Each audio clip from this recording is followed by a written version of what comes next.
Salut à tous et bienvenue sur #Protestant 2.0, je suis heureuse de vous retrouver. On est samedi le 3 octobre, on se retrouve dans l'église de Mertzwiller ce matin comme un avant-goût pour le culte des récoltes de demain. Et d'ailleurs je vous propose pour démarrer cette journée une des lectures qui nous est proposée pour ce temps de célébration.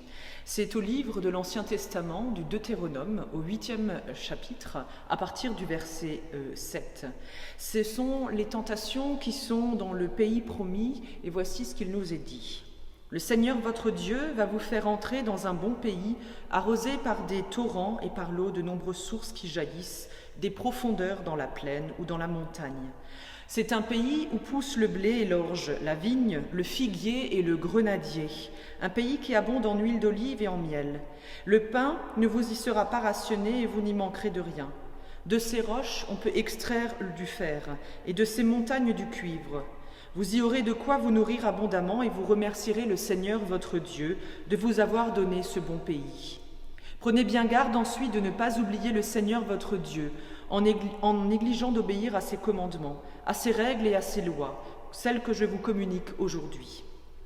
Vous aurez de quoi vous nourrir abondamment, vous vous construirez de belles maisons où vous vous installerez, vous posséderez davantage de bœufs, de moutons et de chèvres, davantage d'argent et d'or et de biens de toutes sortes. Veillez alors à ne pas devenir orgueilleux, au point d'oublier que le Seigneur votre Dieu vous a fait sortir d'Égypte, où vous étiez esclaves. Il vous a conduit à travers l'immense et redoutable désert peuplé de serpents venimeux et de scorpions. Dans cette terre complètement aride, c'est lui qui a fait jaillir pour vous de l'eau du rocher le plus dur. Dans ce même désert, il vous a donné la manne, une nourriture inconnue de vos ancêtres. Il vous a fait rencontrer des difficultés pour vous mettre à l'épreuve, tout en vous préparant un avenir heureux. Ne pensez jamais que vous avez atteint la prospérité par vous-même, par vos propres forces.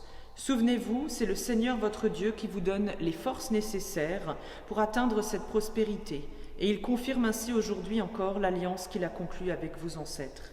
Si vous oubliez le Seigneur votre Dieu, si vous vous mettez à rendre un culte à d'autres dieux, à les adorer ou à les servir, je vous avertis solennellement aujourd'hui que vous disparaîtrez complètement. Oui, si vous n'obéissez pas au Seigneur votre Dieu, ainsi vous disparaîtrez comme les nations que le Seigneur a éliminées à votre approche. Alors voici donc le test du cœur, chers amis.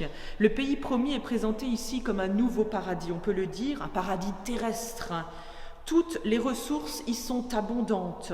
Le peuple peut y vivre de manière prospère. Mais la tentation sera très grande, dit cet extrait biblique, que le peuple-ci attribue justement cette réussite à son propre mérite.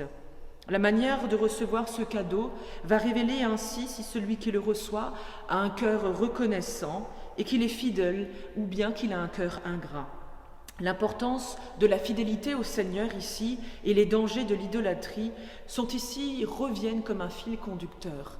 Ainsi donc, Dieu nous tient dans sa main, mais il nous met en garde de ne jamais oublier d'être reconnaissant pour ce que la terre nous donne et pour ses bienfaits. Et je vous propose la prière du jour qui nous vient de saint Hippolyte de Rome. Merci pour les fruits nouveaux. Nous te rendons grâce, Seigneur, pour les fruits que tu nous as donnés. Tu les as créés par ta parole, en commandant à la terre de porter toutes sortes de fruits, pour la joie et la nourriture des hommes et de tous les animaux. Sois loué, Seigneur, pour tous les dons et les bienfaits que tu nous as accordés, en dotant pour nous l'entière création de fruits variés. Par Jésus-Christ, tu es glorieux dans les siècles des siècles. Amen. Alors je vous souhaite une très belle journée entre les gouttes de pluie qui viennent sur la terre et qu'il est nécessaire aussi d'être reconnaissant pour cette pluie qui nous vient.